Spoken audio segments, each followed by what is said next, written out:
If you've seen the Loam Ranger's channel, then you might be familiar with this sweet adjustable bike ramp he built back in April.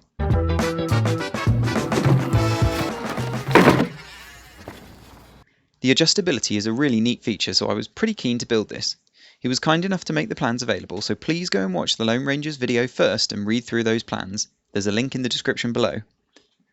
Having checked the comments, there were a couple of points that seemed to trip a few people up, and several people were asking for a step-by-step video on how to build the ramp. So without further ado, here is that video. Checking off the raw material, first we've got for the main frame and the lift supports. This was listed as a 2x6. I've gone and bought 45mm by 145mm by 3 meters. For the lip support and cross members, the 2x4 equivalent is a 45mm by 95mm, 3 meters. For the deck boards, the 1x6 equivalent, we've got 22 by 150mm, 3 meters each, got 2 of those. First step is to cut the main frame rails. Take the 45mm by 145mm, cut 2 pieces at 120 centimeters. Okay, now we've got the frame rails cut to 1.2 meters. I'm going to mark up where we're going to cut out the angles on that. So from here, this is 76mm, cross to 127mm, cross 190mm, and then take that all the way over to here, 19mm up from this end. Okay, we've got the 2 main frame pieces cut now. Next thing to do is to drill the 2 holes through the frame pieces. Draw a line from the end, 152mm.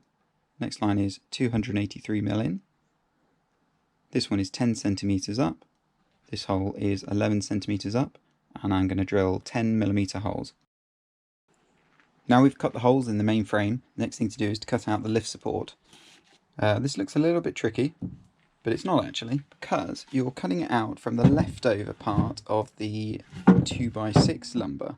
So, if you have a look at these 2 lines here, that actually lines up with the profile of the section that we've got left over. And these 2 lines here are the profile from the top of the main frame rail. So the thing to do is to take your leftover piece, line up the top of it with the main frame and the end, and trace down that line, and then we'll cut that off. Now that the first corner of the lift support piece is cut off, line it up to check the profile against the main frame piece. Make sure the end's lined up, check this all lines up, and then draw a line across here where it matches the start of the ramp slope. Now that we've got the line drawn on the top of the lift support, separate it from the main frame rail, draw a line 90 degrees coming up from the bottom part up to match where you just drew the line on the top. We're going to cut it off there. Okay, now we've cut off the end on the lift support. It's starting to take shape. She's going to take off a little bit extra here. So measure 2 centimeters on this edge, 3 centimeters on this edge, draw a line between those points and cut that end off. Next, clamp the lift support to the main frame rail again. Make sure the end's lined up, make sure these profiles line up. Then drill through these holes again to mark into the lift support. Having drilled those holes, you want to repeat the process for the other frame rail, so now you end up with 2 lift supports. You might want to mark them up because they're matched with their holes. That'll make assembly easier a little later on. Next, we're going to cut the cross members. Take the 2x4 equivalent and cut 60 centimeters off. Put your frame rails upside down, take your 60 centimeter cross member and line it up on the bottom of the frame rails. Make sure it's flush to the end, and then we're going to put 2 screws through, countersink them into the frame rail. Now that we've screwed the 60 centimeter cross member to the exit of the ramp, we need to put a cross member up at the entrance to the ramp.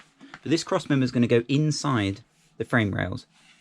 So depending on the width of your wood, you're going to have to cut it to the right length. So I'm using 45mm wood, so I need a 51 centimeter piece. And then we're going to butt it up as far to the front as it can go, while not protruding past where we're going to be putting the planks or past the bottom of the ramp. Now, taking the 51 centimeter cross member, I've turned the frame up onto its side.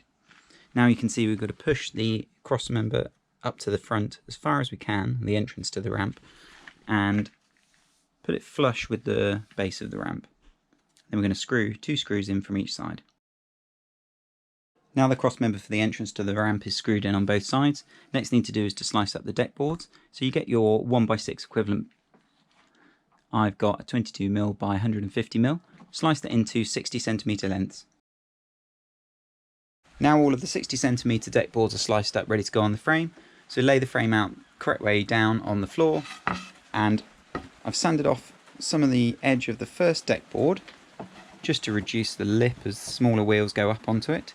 So we're going to line these up and space them out along the frame until we reach the point where the lift support will need to go. Space them out and screw them in. Before you put the deck board in for the lift support, install the hinge bolt for the lift support pieces. I'm using an M10 10cm long bolt.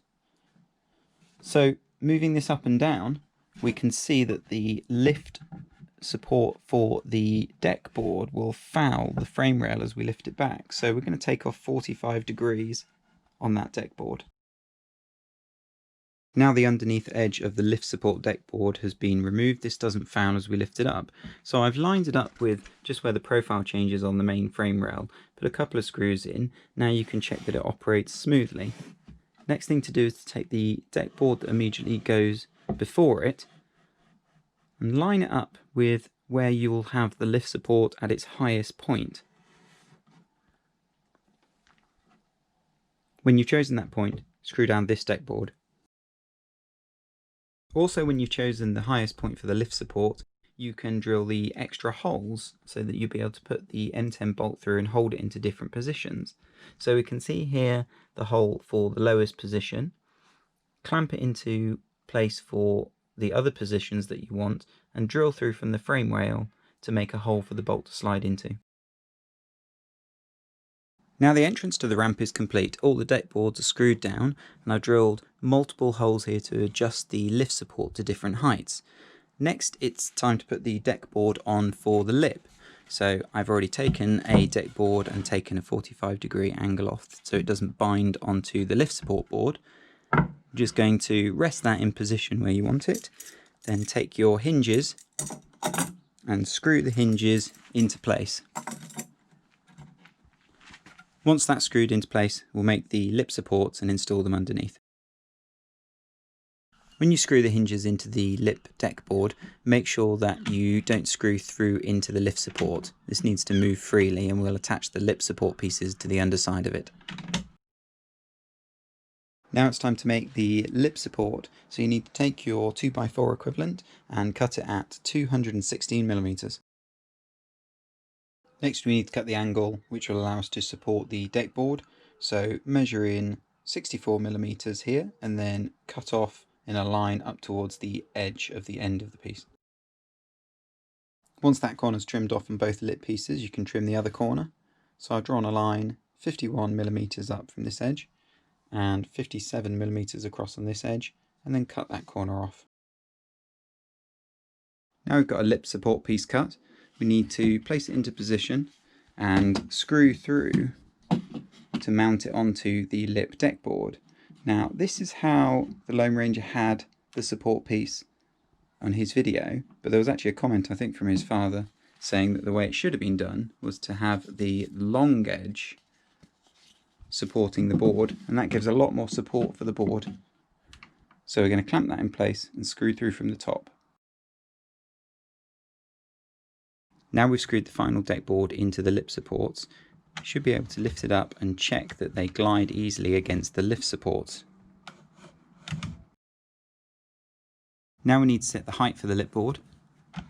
So lift it up and set it to where you want it, and clamp the two supports together, and then we're going to drill a 10mm hole through that we can slide the bolt through. Once you've got that set, you can then move it down into another position and drill through the same hole in the lift support into a new hole in the lip support. In that way you can set different positions that you can set by putting a bolt through. Once you've drilled a range of holes in the lip support, you've now got adjustability in both the lift support and the lip support. Make sure you slide the bolt in from the outside of the frame rail to adjust the lift support, and then slide a bolt in the inside to adjust the lip support. And you're done! Thanks again to the Loam Ranger for sharing the design for this ramp.